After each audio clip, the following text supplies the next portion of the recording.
बंधुओं और विशेष रूप से माताएं बहनें,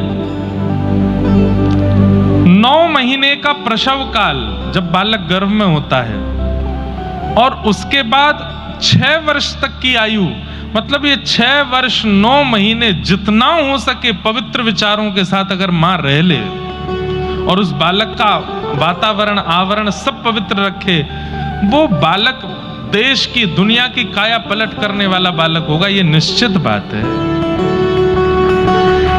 लेकिन हम लोग लाड़ प्यार में इतने रहते हैं, 9 महीने जब माता जी गर्भवती होती हैं तो घर के सब सदस्य उनकी मनवांछित वस्तु खिलाते हैं, उनको तीखा भी खिलाते हैं, मिर्च भी खिलाते हैं, उनको जो मन करता है वो खिलाते हैं, जहां मन चाहता है वहां ले जाते हैं।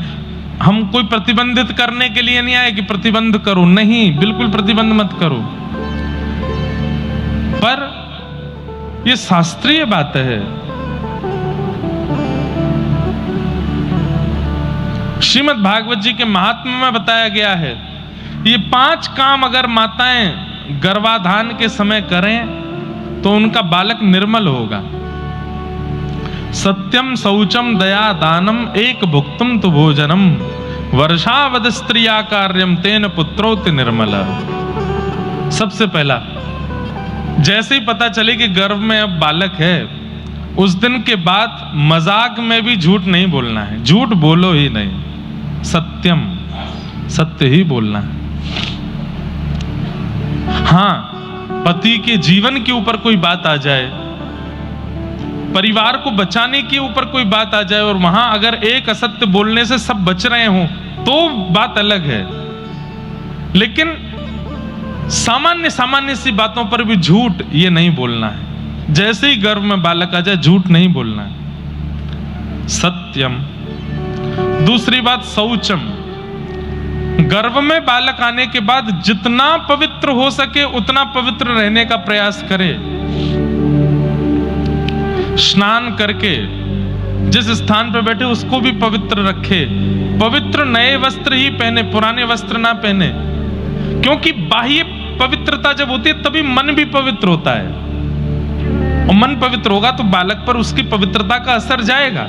तो सत्यम शौचम।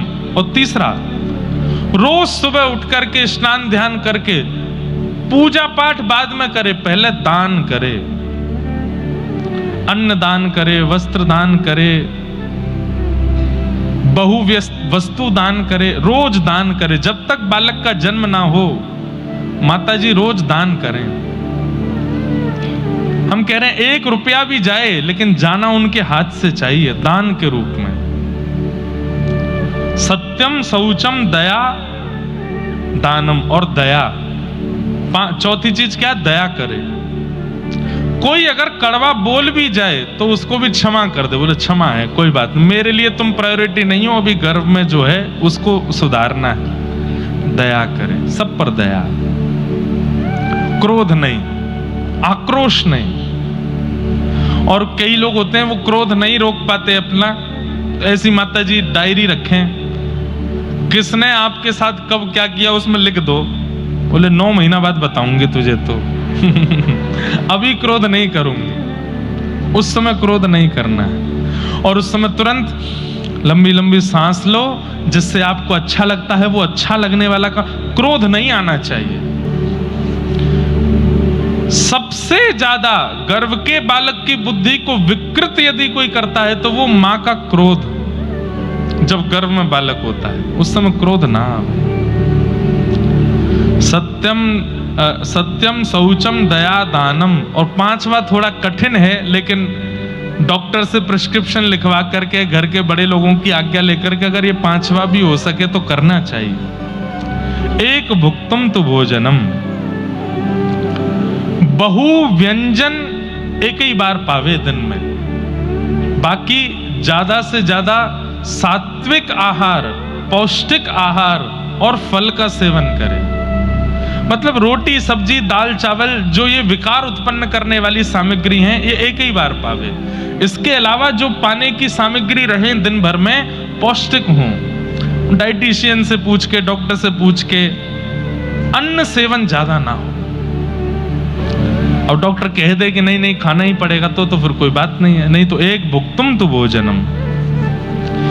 अगर किसी माता जी ने 9 महीने तक इन नियमों का पालन कर लिया तो भागवत जी के महात्मा में कहते हैं तेन पुत्रोति निर्मला, उनका पुत्र और उनकी पुत्री सामान्य नहीं होगी।